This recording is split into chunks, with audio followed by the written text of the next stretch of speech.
मैं भी दो शब्द आपके बीच में रखने की अनुमति हमसे चाहूंगा। सबसे पहले आज की मीटिंग के हमारे आयोजक और ठेकेदारी हटाओ राष्ट्रीय संयुक्त मोर्चा के दिल्ली प्रदेश के महासचिव हमारे छोटे भाई प्रिय साथी दीपक पिहाल जी का मैं दिल की गहराई से धन्यवाद करता हूं कि उन्होंने अथक प्रयास किया आज की मीटिंग बढ़िया तरीके से हो, संपन्न हो, लोग कुछ सुन करके जाएं, कुछ ले करके जाएं। यहां से नॉर्थ एमसीडी में एक नई लहर पैदा हो, उनका प्रयास रहा, इसलिए उनका दिल की गहराई से धन्यवाद मोर्चे की तरफ से। इसमें मायूस होने की जरूरत नहीं है। मुझे यहां बैठे बैठे अब से 30 साल पहले की अपनी घटना एक याद है। जब हमने शुरुआत की थी श्याम सुंदर जी 91 में, तो मैंने अपने हाथों से पूरी दिल्ली में जितने हमारे बिजली दफ्तर थे सब में पोस्टर लगाए और एक मीटिंग का आयोजन किया और घटना स्थल दिया हमने मीटिंग का। बाबू जगजीवन राम जी की जो समाधि है राजघाट पर, वहां पर आप विश्वास नहीं करोगे, पूरी दिल्ली में पोस्टर लगाना बड़ा टेढ़ा काम होता है, क्योंकि हम सिर्फ 2-3 लोग ही थे और हमने अपने हाथों से पोस्टर लगाए। जो तारीख थी मीटिंग की, हम वहां पर समय पे पहुंचे कि आज बहुत बड़ी मीटिंग होगी। यहां पर तो फिर भी लोग आए। आप विश्वास नहीं करोगे कि जिन लोगों ने पोस्टर लगाए सिर्फ वही रहे, एक भी आदमी नहीं आया पूरी दिल्ली से। और मौसम भी यही था। मुझे याद इसलिए आ रहा है कि हमने 5 रुपए की मूंगफली ली और वहीं बैठ करके मूंगफली खाई और बहुत देर तक हम ये सोचते रहे कि अब होगा क्या। लेकिन 3 लोगों ने वहीं से कसम खाई कि इस मोमेंट को हम रुकने नहीं देंगे, हम इसको आगे बढ़ाएंगे। कहानी तो बड़ी लंबी है, लेकिन वो 3 साथियों के माध्यम से शुरू की गई मोमेंट दिल्ली के बिजली विभाग में एक इतनी बड़ी मोमेंट हुई कि 1942 की हमारे विभाग में यूनियन रजिस्टर्ड है, 1942 की अंग्रेजी राज की। पूरे जीवन उन्हीं लोगों का कब्जा था। कभी ब्राह्मण बैठते थे, कभी ठाकुर बैठते थे, कभी जाट बैठते थे जनरल सेक्रेटरी और प्रेसिडेंट के लिए। और उस इतनी लंबी और सशक्त यूनियन, क्योंकि भ्रष्टाचार के मामले में भी डेसू का बहुत पहला स्थान हुआ करता था उस जमाने में। डेसू, डीडीए, ये 3-4 विभाग और दिल्ली पुलिस, बहुत पैसा था उन लोगों के पास। हमने उन लोगों को मात्र 6 साल के संघर्ष के बाद 1999 में गद्दी से उतारा और सीक्रेट बैलेट पेपर से हमने वहां पर चुनाव जीता, अपने लोगों को इकट्ठा करके। तो आज भी जो यहाँ पर हुआ है, इससे हमें सीख लेनी चाहिए, इससे हमें हतोत्साहित होने की जरूरत नहीं है। ये बात मैं विशेष रूप से दीपक भाई के लिए कह रहा हूँ। वो युवा साथी हैं, क्रांतिकारी हैं। और आज की इस मीटिंग में फिलहाल हमारे 12 राष्ट्रीय और प्रदेश स्तर के पदाधिकारी मौजूद हैं। मंगत लाल जी हमारे पदाधिकारी हैं, हमारे रणवीर सिंह चावरिया जी पदाधिकारी हैं, राजकुमार दिगान साहब जो चेयरमैन हैं हमारे, चेतन दास चावरिया जी, मन्नू चावरिया जी, राजेश घाघट जी, दीपक पिहाल जी, श्याम सुंदर जी, विनोद सिंह, मनोज विद्रोही जी। हम 12 के लगभग पदाधिकारी हैं यहाँ पर। आज हमें कुछ ना कोई निर्णय लेकर के यहाँ पर जाना चाहिए। और बेशक एमसीडी में काम करने वाले हमारे 15 ही साथी थे और फिलहाल तो 15 भी नहीं है, अब उनमें से भी कहीं तो चले गए, वो कोई बात नहीं। देखिए, जब हम किसी बीमारी का इलाज कराने के लिए डॉक्टर के पास जाते हैं, आप तो हो ही भैया, आप जरा गौर से सुनो मेरी बात, इसको बंद कर दो। जब हम किसी डॉक्टर के पास किसी बीमारी का इलाज कराने के लिए जाते हैं, अगर डॉक्टर को बीमारी का पता ही न चल पाए तो इलाज संभव नहीं है, ये कितना ही बड़ा डॉक्टर हो। पहले बीमारी का पता लगना जरूरी है, दवाई उसी हिसाब से दी जाती है जिस हिसाब से बीमारी का पता लगता है। आज जो मैंने यहां पर आकर के महसूस किया है, 25 अक्टूबर को इतना बड़ा प्रोग्राम होने के बाद, जिसका तहलका पूरे देश में है, जिससे भारतीय जनता पार्टी और आम आदमी पार्टी जैसी सरकारें हिल करके जिन 5 मुद्दों को लेकर के हम आगे बढ़े थे, उन्हीं मुद्दों को पकड़ करके आज वो प्रदर्शन करने लगी है।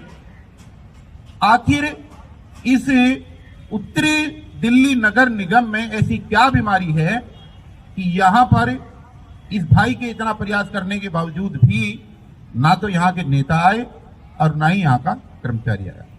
इसका मतलब कहीं ना कहीं दाल में काला है। और अगर इस बीमारी का जड़ से इलाज करना है तो हमें बीमारी तक पहुंचना बहुत जरूरी है। आदरणीय रणवीर सिंह चावरिया जी ने जो बातें बताई है, देखिए यहां पर 2 श्रेणी के नेता हैं। मैं किसी की आलोचना नहीं कर रहा हूं, मैं किसी को लज्जित करने की बात नहीं कर रहा हूं। जो सच्चाई है उसी के ऊपर मैं 2 मिनट प्रकाश डालूंगा, मैं कोई लंबा भाषण भी नहीं दूंगा। 2 तरीके के लोग हैं। एक प्रथम श्रेणी में वो लोग हैं जो दिल से अपने बच्चों के समय में से समय निकालते हैं, अपनी घर और अलमारी से पैसा निकाल करके कर्मचारियों की सेवा करना चाहते हैं। सेवा भाव और दया भाव जिनके दिल में है, उस तरीके से उन्होंने यूनियन बना करके आगे कर्मचारियों का हित करने का काम किया है। लेकिन कुछ लोग यहां पर ऐसे घुस गए हैं कि सुबह 6 बजे अपनी ड्यूटी पे ना जाना पड़े, अपने काम से बच जाएं, अपने परिवार के 1-2 लोगों को अपनी ही तरह ड्यूटी पर लेकर के एक सैलरी की बजाय 2-2, 3-3 सैलरी उनके घरों में आने लगे। जब पक्का होने का समय आए तो 2-4 लोगों से फाइलें पकड़ करके अपनी कमाई का साधन बना दे। शाम को पीने के लिए दारू और खाने के लिए मुर्गा और दाल फ्राई मिल जाए, सफेद कपड़े पहनने के लिए मिल जाए। जिन लोगों की योग्यता पढ़ाई लिखाई के लिए कुछ भी नहीं है, उन लोगों ने इस सेवा के कार्य को अपना एक आमदनी का और अय्यासी का अड्डा बना करके रख दिया है। और उससे नुकसान यह हो रहा है कि कर्मचारियों का नुकसान तो हो ही रहा है, साथ ही साथ जो अच्छे लोग सेवा भाव से काम करना चाहते हैं, उनकी सेवा भाव के ऊपर भी पानी फिरता हुआ नजर आ रहा है।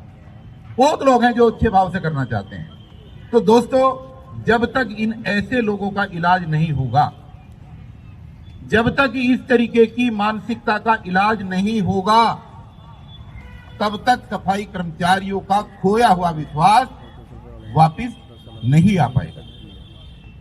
हर काम के लिए पैसा लेना, बिना पैसे के कोई काम ना करना। अगर कर्मचारी को हर काम का पैसा देकर के ही काम कराना है तो फिर निश्चित रूप से उसको मीटिंग में आने की जरूरत क्या है। और जो लोग लगातार 30 वर्षों से, पिछले 25 सालों से मीटिंगों में आते रहे, हड़तालों में शामिल होते रहे, लेकिन हड़ताल की इसलिए कि कर्मचारी पक्के हों, लेकिन अपनी ज्वाइनिंग 5 साल पहले की 100 करके और खुद 500 लोगों की पक्के होने की लिस्ट में अपना नाम आ जाए, उस तरीके की हेरा फेरी करा करके हड़ताल को तोड़वा देना और तोड़ी हुई हड़ताल में जा करके वार्ड के लोगों को ही कहना कि आपको काम करने की जरूरत नहीं है, आप ज्यादा से ज्यादा काम करो। तो जो इस तरीके की मानसिकता के लोग बीच में घुसे हुए हैं, ऐसे लोगों की जब तक छटाई नहीं होगी, ऐसे लोगों का जब तक पर्दाफाश नहीं होगा, जब तक जो है इन कर्मचारियों की किसी भी तरीके से समस्याओं का समाधान नहीं हो सकता। हमें सबसे पहले बीमारी को ढूंढना बहुत जरूरी है। देखिए, ये बात हमें कहनी नहीं चाहिए। सच्चाई ये है कि वाल्मीकि समाज के अलावा दिल्ली की सड़कों पर कोई जाति का व्यक्ति ऐसा नहीं है जो झाड़ू लगाने का काम कर रहा है। जबकि सच्चाई ये है कि एमसीडी के ऑन रिकॉर्ड एक ही नहीं, तमाम जाति के लोग आपको ऐसे मिल जाएंगे जो ऑन रोल वहां पर सफाई कर्मचारी के पेशे से जुड़े हुए हैं और ड्यूटी पर ऑन रोल वो तैनात हैं। लेकिन झाड़ू किसके हाथ में? सिर्फ वाल्मीकि समाज के हाथ में। वो क्या कर रहे हैं? वो सिर्फ घर बैठे अपनी तनख्वाह ले रहे हैं। इस बीमारी का आपको बहुत अच्छी तरीके से सबको पता है, ऐसा नहीं है कि नहीं पता है। जिस वार्ड में 200 से लेकर के 250 की स्ट्रेंथ की लोगों की सैलरी का पेमेंट हर महीने होता है, वहां पर आप अगर सुबह ही जाकर के चेक करें तो कितने कर्मचारी हैं, जितने यूनियन के नेता सब जानते हैं। और जो नहीं आते उनकी आड़ में वो क्या करते हैं, इकट्ठा हुआ पैसा कहां जाता है, जाकर के पैसा किस किस में बंदर बांट होता है, चाहे वो चेकिंग करने वाली एजेंसी हो और चाहे इस दिल्ली के राजनेता हो, सब उस हमाम में ये लोग नंगे हैं। इसीलिए न तो हड़ताल कामयाब हो रही है और ना ही कर्मचारी पक्का हो पा रहा है। जिस रफ्तार से कर्मचारियों को पक्का होने का सिलसिला दिल्ली के अंदर चल रहा है, अगर ये रफ्तार इतनी ही सुस्त रही तो जो कच्चे कर्मचारी आज हैं, ये 100 साल तक भी पक्का होने की इनकी उम्मीद नहीं है। और अगर ये पक्का नहीं होंगे तो कैसे इनके बच्चों की शादियां होंगी, कैसे इनके बच्चे पढ़ पाएंगे, ये एक अपने आप में बहुत बड़ा प्रश्न है। तो मीटिंग तो भैया हो या ना हो,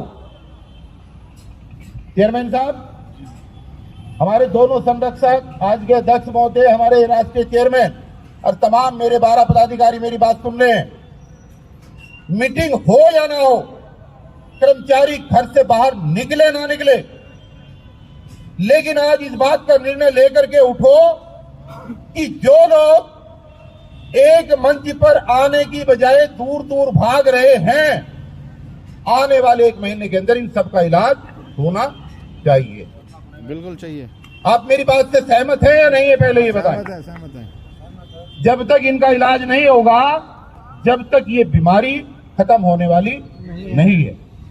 बहुत सारे लोगों ने सामाजिक संगठन बना रखे, भगवान वाल्मीकि के नाम पे भी। तेरा क्या मतलब है ट्रेड यूनियन में ऐसी की तैसी कराने का? तू किस लिए भैया वहां पर नोटिस दे रहा है? तुझे भगवान वाल्मीकि के नाम का संगठन बनाना है तो मंदिर में जाकर के पूजा कर, वहां पर अगरबत्ती जला, जोत जला। हर आदमी एक लेटर लेता है और मैनेजमेंट में जाकर के हड़ताल का नोटिस दे देता है। जिसकी औकात अपनी गली में कुत्ते भी जिसको नहीं पहचानते, वो आदमी भी हड़ताल का नोटिस दे करके चला आता है। एक प्रबुद्ध यूनियन चलाने वाला नेता अगर मैनेजमेंट को नोटिस देता है और मैनेजमेंट उस पर संज्ञान लेकर के उसको 1 महीने का समय देती है, तो जैसे ही बाकी 50 यूनियन के लोगों को पता लगता है कि राजकुमार धिंगान साहब तो नेता बनने वाले हैं, इनकी तो बहुत बढ़िया चमक हो जाएगी, तो वो सब अपने लेटर पैड ले लेकर के अगले 3 या 10 दिन बाद वहां पर पहुंच जाते हैं। जो काम मैनेजमेंट को 1 महीने के अंदर कर देना चाहिए, मैनेजमेंट को सांस आ जाती है और वो एक एक को बैठाते हैं, चाय पिलाते हैं और उनको सबको 1-1 महीने का टाइम दे देते हैं। पता है कि ये कभी एक जगह नहीं बैठ सकते। तो इस बीमारी का इलाज हमें दोस्तों करना चाहिए। और अभी 19 तारीख को देश के प्रधानमंत्री ने पूरे देश से माफी मांग करके किसान संयुक्त मोर्चा की द्वारा उठाई गई डिमांड को, 3 कृषि कानूनों को वापस लिया। वो एक एकता की शक्ति थी।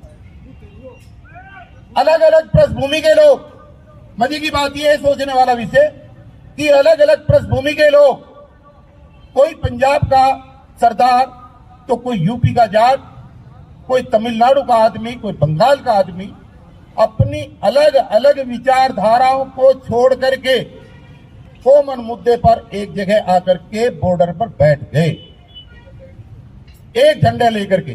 झंडा था संयुक्त किसान मोर्चा। सबने अपने अपनी यूनियनों के नाम लेने बंद कर दिए।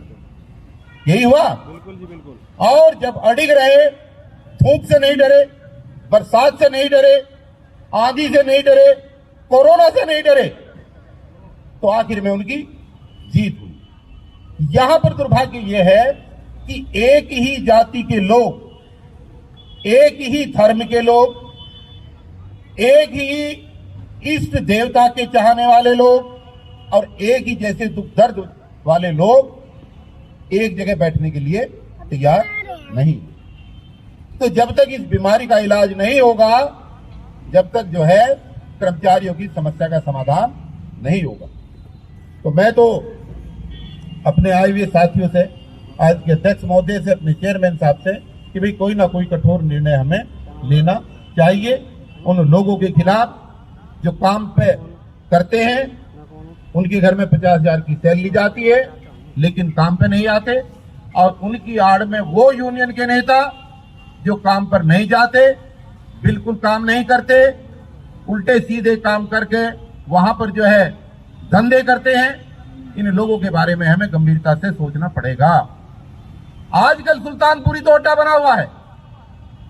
सुल्तानपुरी में तीनों नगर निगमों के लोग धक्के खा करके आ रहे हैं। एक वकील के पास में नाम नहीं लूंगा, वो वकील कहता है कि पूरे जीवन जो आपने काम किया, पूरे जीवन के काम करने के बाद जो आपको मेहनताना मिलना है, उस मेहनताने का 35% मेरे को दे दो और मैं तुरंत आपकी पेमेंट करा देता हूं। अब मैं जानना चाहता हूं यूनियन के नालायक नेताओं से कि अगर वो पित्तासा वकील, जो ना तो यूनियन का नेता है और ना उसके पीछे कर्मचारी है, अगर वो एक नेता, अगर वो एक वकील 35% हिस्सेदारी आदमी के पूरे जीवन के टर्मिनल बेनिफिट की लेकर के और उसको पैसा दिलवा रहा है, तो तुम वो काम सारे लोग क्यों नहीं कर सकते भाई? अरे वो 35% ले रहा है, तुम ईमानदारी से ये कहो कि हमें 5% दे देना,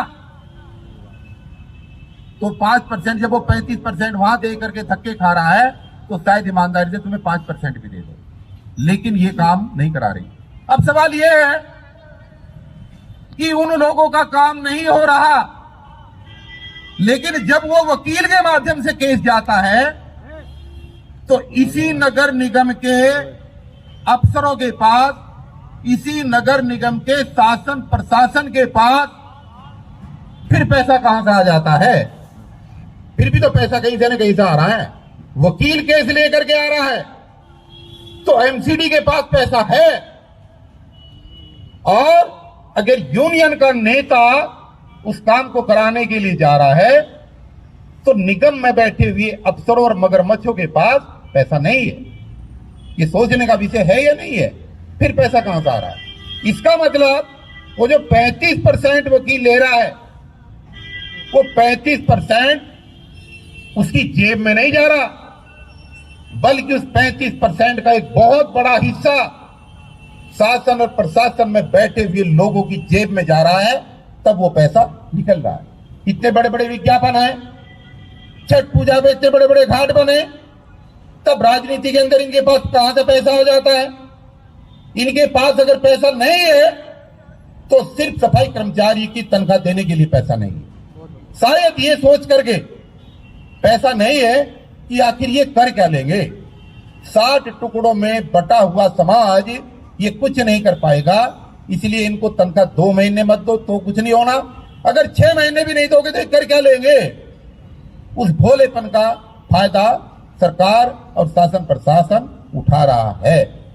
तो लबोलबाब में अगर देखा जाए निष्कर्ष, तो जब तक इन नेताओं को सच्चाई के अर्थ और संयुक्त मोर्चा की कीमत का ज्ञान नहीं कराया जाएगा, और जब तक इनकी दुकानें बंद नहीं कराई जाएगी, इनकी मुर्गे मछली और दाल फ्राई की दुकानें जब तक बंद नहीं होंगी, जब तक यहां के सफाई कर्मचारियों का काम नहीं हो पाएगा। और सफाई कर्मचारियों से भी मेरी अपील है, मेरे अपने उन भोले भाले साथियों से, कि हम आपसे पैसा लेने के लिए नहीं आए हैं। संयुक्त मोर्चा आपसे पैसे की डिमांड नहीं कर रहा है। हम तो आपको ये कहने के लिए आए हैं कि आप लोगों ने इन लोगों को 30 साल दिए, ये बात मैंने पहले भी कही थी। आप ठेकेदारी हटाओ राष्ट्रीय संयुक्त मोर्चे को मात्र 3 महीने का समय दो, और ईमानदारी के साथ बिना पैसे दिए सामने आओ। आपकी नौकरी की गारंटी भी हमारी होगी, और आपके काम होने भी 3 महीने के अंदर शुरू हो जाएंगे। लेकिन बाहर तो निकलना पड़ेगा। बीमारी तो जिसको है, इंजेक्शन तो उसी को देना पड़ेगा। क्या यहाँ पर पार्क में जिन 12 पदाधिकारियों की बात कर रहे हैं, अगर ये 20-20 अपने यहां से ले आते तो ये पूरा पंडाल भर जाता। लेकिन उस पंडाल के भरने का फायदा नहीं था। इलाज तो उसी का होगा जो आज की तारीख में बीमार है। अगर बीमार का इलाज नहीं होगा तो दूसरे को लाते रहो, उसका कोई फायदा नहीं है। दोस्तों, मैं अपनी एक बात और कह करके, अध्यक्ष महोदय, मैं इस मुहिम में काफी दिनों से लगा हुआ, बहुत लोगों से मेरी बात होती है। अभी रणबीर चावरिया जी ने जो एक बात कही कि एक दुष्प्रचार किया जा रहा है कि डीसी कपिल हमारे सर पर आकर बैठ गया है, ये जाटव समाज का आदमी है। क्यों साहब? मैं आज इस मंच के माध्यम से एक पेशकश यहां उत्तरी दिल्ली नगर निगम के अपने सभी सम्मानित यूनियन के नेताओं से करके जा रहा हूं, और वो अपील इसलिए कि ईडीएमसी से हमने राजकुमार जी को राष्ट्रीय चेयरमैन बनाया, वहीं से हमने अपना एक राष्ट्रीय संयोजक बना रखा है। एसटीएमसी से हमने अपना राष्ट्रीय संरक्षक चेतन दास चावरिया जी को बना रखा है। मैं स्वयं पेश कर रहा हूं कि अगर उत्तरी दिल्ली नगर निगम के सारे नेता एक जगह एक प्लेटफार्म पर बैठ करके ईमानदारी से इन सफाई कर्मचारियों की समस्या का समाधान कराने के लिए राजी हैं, तो मैं इंजीनियर डीसी कपिल, तथागत भगवान बुद्ध और बाबा साहब को साक्षी मानते हुए आज इस बात की घोषणा करता हूं कि अध्यक्ष का पद मैं छोड़ करके आप लोगों को अध्यक्ष बनाने के लिए तैयार हूं, लेकिन कम से कम एक मंच के ऊपर आ जाऊं, और इनको आ जाना चाहिए। और अगर इतना करने के बाद भी अगर ये कहते हैं कि किसी की जाति क्या है, भाई ये तो हर आदमी का एक मजबूरी है कि कोई भी व्यक्ति दुनिया के अंदर वो एक ही परिवार में पैदा होता है, फिर में पैदा हो जाए, ये इसके हाथ की बात नहीं। बाबा साहब का भी एक परिवार था, बाबा साहब की भी एक जाति थी, बाबा साहब भी देश के किसी न किसी कॉर्नर में पैदा हुए, लेकिन पैदा होने के बाद क्या उन्होंने उसी क्षेत्र के लोगों के लिए काम किया? क्या पैदा होने के बाद क्या उनका संघर्ष सिर्फ उसी जाति के लोगों के लिए रहा? ऐसा नहीं है। उन्होंने कश्मीर से लेकर के कन्याकुमारी तक न सिर्फ दलितों के लिए काम किया, न सिर्फ शोषितों के लिए काम किया, बल्कि देश की आधी आबादी महिलाओं के लिए, उसे किसी भी जाति और किसी भी धर्म की है, बाबा साहब ने सबके लिए काम किया। जो इस देश के अंदर मजलूम है, जो पिछड़ा है, सबके लिए उन्होंने काम किया। तो भैया मेरे से अगर परेशानी है तो मैं पीछे हो जाता हूं, तुम आगे आओ तो सही, लेकिन तुम आगे भी ना आओ, तुम खुद भी काम ना करो और किसी को करने भी ना दो, तो ये ड्रामा तुम्हारा ज्यादा दिन तक चलने वाला नहीं। आज 25 नवंबर 2021 है, दोबारा फिर हम आएंगे, दोबारा फिर हम प्रोग्राम करेंगे, और इन लोगों के भरोसे बिल्कुल मत रहना। दो नेता तो अभी हमारे बीच से चले गए, एक अनिल भाई आए थे, वो भी नेता हैं, और एक भैंसवाल साहब हैं, उनको भी जल्दी थी, वो भी चले गए हैं। तो भाई कैसे काम चलेगा अगर आप मीटिंग में आधा घंटा बैठ भी नहीं सकते? अगर राजकुमार जी जमुना पार से यहाँ आ सकते हैं, चेतन दास चावरिया जी बीमार होने के बाद यहाँ आ सकते हैं, और साथ ही इतनी दूर से आ सकते हैं, तो इसी निगम में नेतागिरी करने वाले लोग क्यों नहीं बैठ सकते? एक घंटा बैठना चाहिए, नहीं बैठना चाहिए, लेकिन इस बीमारी का इलाज जड़ से करना पड़ेगा। और मैं बड़ी प्रतिबद्धता और वचनबद्धता के साथ आज इस बात की सौगंध लेता हूं कि जो पेशकश मैंने की है, उत्तरी दिल्ली नगर निगम के मेरे तमाम यूनियन के नेता मेरी बात को समझ लें, या तो अध्यक्ष बन जाओ इस मोर्चे का, मैं अध्यक्ष पर छोड़ने के लिए तैयार हूं, और तुमने अगर जवाब ना दिया तो 1 महीने के अंदर तुम्हारी सबकी दुकानें बंद करा दूंगा मैं। डीसी कपिल का वादा है भाई, या तो किसी को बना लो और या किसी के बन जाओ। सफाई कर्मचारियों का, बहनों का, भाइयों का शोषण नहीं करने दिया जाएगा, और सरकार को कैसे झुकाया जाता है ये हम अच्छी तरीके से जानते हैं। हमने सुप्रीम कोर्ट को झुकाया, हमने केंद्र की सरकार को झुकाया, हमने पता नहीं कहां कहां पर क्या क्या किया। देश के संविधान में 106 संशोधन हुए, उन 106 संशोधन में संशोधन नंबर 81, 82 और 86 अगर आप निकाल करके देखेंगे तो उन तीनों संशोधन में डीसी कपिल का नाम लिखा है। ये अटल बिहारी वाजपेयी के टाइम पे हमने संशोधन कराए थे। हम कोई राह चलते लोग नहीं है कि आप जो है बेवकूफ समझ करके और यहां से गेट के सामने से निकल करके बाहर जाकर ताली बजाओ कि मीटिंग में लोग नहीं आए। मीटिंग में लोग आए या नहीं आए, लेकिन मेरे 10 क्रांतिकारी पदाधिकारी यहां पर मौजूद हैं जो आज फैसला लेंगे, बाबा साहब की सौगंध खा करके लेंगे और तुम्हारी दुकानें निश्चित रूप से पक्की बंद होंगी, तुम्हारी दाल फ्राई बंद होगी, तुम्हारा मुर्गा और मछली का धंधा बंद होगा, और जो तुम फाइलें लेकर के घूमते हो और प्रशासन में बैठे हुए लोगों को जो पैसे दे करके काम कराते हो, ये दुकानें हर हालत में हमें बंद करानी पड़ेगी। तो मैं अध्यक्ष महोदय से ये कहते हुए कि बात जरा लंबी होगी, माफी चाहता हूं, लेकिन ये बात और ये मैसेज आज की मीटिंग में देना बहुत जरूरी था। मैं एक बार पुनः बड़ी विनम्रता के साथ, यहाँ के नहीं, देखिए मेरे पास तो काम करने का बहुत लंबा क्षेत्र है भाई, कोई सफाई कर्मचारी ही मेरा क्षेत्र थोड़ा ही है। ये संगठन ठेकेदारी हटाओ राष्ट्रीय संयुक्त मोर्चा कश्मीर से लेकर के कन्याकुमारी तक संगठित और असंगठित क्षेत्र में जितने भी मजदूर काम करते हैं, जितने भी ठेके पे लोग काम करते हैं, वो चाहे सफाई कर्मचारी हैं और चाहे सफाई कर्मचारी नहीं है, उनकी चाहे कोई भी जाति हो, कोई उनका धर्म हो, उससे कोई लेना देना नहीं है। ये मोर्चा सभी कर्मचारियों के हितों की रक्षा करने के लिए बना है। लेकिन हमने पहले चरण में अगर परिवार में 5 सदस्य हैं, तो जो सबसे ज्यादा बीमार है, जो सबसे ज्यादा कमजोर है, उसको सहारा देने के लिए अगर मोर्चे ने यह तय किया है कि पहले चरण के अंदर हम अपने सफाई कर्मचारी भाइयों की भावनाओं को देखते हुए सबसे पहले उनका इलाज करने का काम करेंगे, उनकी समस्याओं का हल करने का काम करेंगे, तो ये निगम में काम करने वाले यूनियन के नेता हमारे इस कदम को हमारी मजबूरी ना समझे और इसको हमारा पेशा ना समझे और ये ना सोचे कि हमारे में से कोई टिकट लेने के लिए इस राजनीति को कर रहा है। ऐसा बिल्कुल नहीं है। हमने जो बीड़ा उठाया है, इस बीड़े को हम पार करा करके जाएंगे और जिसको हमारे अतीत के बारे में पता करना है, वो हमारे अतीत के बारे में भी पता कर ले कि पूरी दिल्ली, देश की राजधानी दिल्ली को बिजली देने वाला डिपार्टमेंट जिसका मुख्यालय नेहरू प्लेस के अंदर है, जब हमने हड़ताल करी 99 के अंदर, तो उस मुख्यालय के अंदर जो समझौता हमारे साथ हुआ, उस समझौते को कैंडल समझौता बोलते हैं। उस बिजली के दफ्तर में भी बिजली नहीं थी। जिस दिन एमसीडी के अंदर हड़ताल करने की नीयत से उतरेंगे, उस दिन सारे कर्मचारियों को एक ही दिन में पक्का कराएंगे, नहीं तो दिल्ली को दिल्ली नहीं रहने देंगे। ये हमारा वादा है। इस मांग को चाहे हमें यूएनओ तक उठाना पड़े, हमें चाहे अंतरराष्ट्रीय स्तर पर उठाना पड़े, कि जहां पर देश का प्रधानमंत्री जाकर के भगवान बुद्ध की प्रतिमा दे करके अपने आप को बहुत बढ़िया बताता है, इस डिमांड को हम ले जाएंगे कि हम उस भारत के अंदर रहते हैं जिस भारत के अंदर आज भी सफाई कर्मचारियों को 3 महीने तक वेतन नहीं मिलता। पूरे देश की गंदगी को साफ करने वाला सफाई कर्मचारी आज भी भूखा मरने के लिए तैयार है। इस मांग को हम यूएनए के अंदर वहां पर भी उठाएंगे, उसका भी हमने जुगाड़ बना लिया है।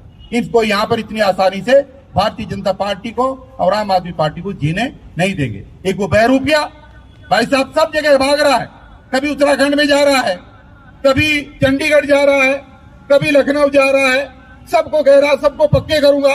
अबे पहले इनको तो पक्के कर ले जो तेरे गले की हड्डी बनने वाली है, पहले यहां पर तो काम कर ले। पहले अपने घोषणा पत्र में दिए गए वादे के अनुसार कोरोना के अंदर शहीद हुए सफाई कर्मचारी जो 55 है, पहले उनको 1 करोड़ रुपए दे दे, तब वहां की बात करना। हमारा मोर्चा तीनों राजधानियों में, उत्तराखंड की राजधानी देहरादून, पंजाब की राजधानी चंडीगढ़ और उत्तर प्रदेश की राजधानी लखनऊ में जाकर के प्रेस कॉन्फ्रेंस करके जनता को ये बताने वाले हैं कि ये दुनिया का सबसे झूठा आदमी है, ये गुमराह कर रहा है, इसने दिल्ली में कुछ नहीं किया, ये आरक्षण विरोधी है, ये दलित विरोधी है, ये सफाई कर्मचारी विरोधी है और इसके बहकावे में लोग ना आए। तो दोस्तों ये मिशन चलेगा और चलता रहेगा। या आज के जो अध्यक्ष हैं मंगतलाल जी, आप और हम कल भी, हम चुप नहीं बैठे, हम कल भी एक यूनियन के साथी से मिलने के लिए गए थे, उसको भी हमने जोड़ा है। संगठन में लगातार बढ़ोतरी हो रही है और जो नकारे लोग हैं जिन्होंने धोखा दिया है 25 अक्टूबर के प्रोग्राम का, उनको धीरे धीरे हम वहां से सफाया करेंगे, उनको हम धीरे धीरे हटाएंगे। हमारे पास चाहे कम ही लोग हों, लेकिन अच्छे लोगों की टीम हम आगे लेकर के आएंगे।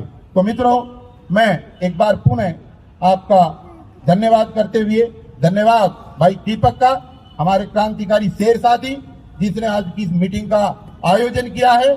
और धन्यवाद इसलिए कि उसके द्वारा बुलाई गई मीटिंग में आज एक ठोस निर्णय हुआ और हम एक नतीजे पे आज से बढ़ेंगे। इसलिए ये मीटिंग आज इतिहास के पन्नों में दर्ज होगी। 25 नवंबर 2021 की मीटिंग जो दीपक प्याल ने बुलाई है। एक बार तमाम अपने साथियों को एक बार फिर अपील करते हुए कि मित्रों आ जाओ, हमें पद नहीं चाहिए, पद भी ले लो, नेता भी बन जाओ, लेकिन इन कर्मचारियों का भला करा दो। और अगर नहीं करोगे तो फिर आने वाला कल आपका बड़ा कष्टदायी होगा, बड़ा दिक्कत भरा होगा। और उसके लिए हम नहीं, आप खुद जिम्मेदार होंगे, आपका काम जिम्मेदार होगा और आपके कारनामे जिम्मेदार होंगे। तो इन्हीं शब्दों के साथ आप सभी का पुनः अभिनंदन करते हुए धन्यवाद करते हुए मैं अपनी बात को यही विराम देता हूं। जय भीम, जय भारत, नमो बुद्धाय।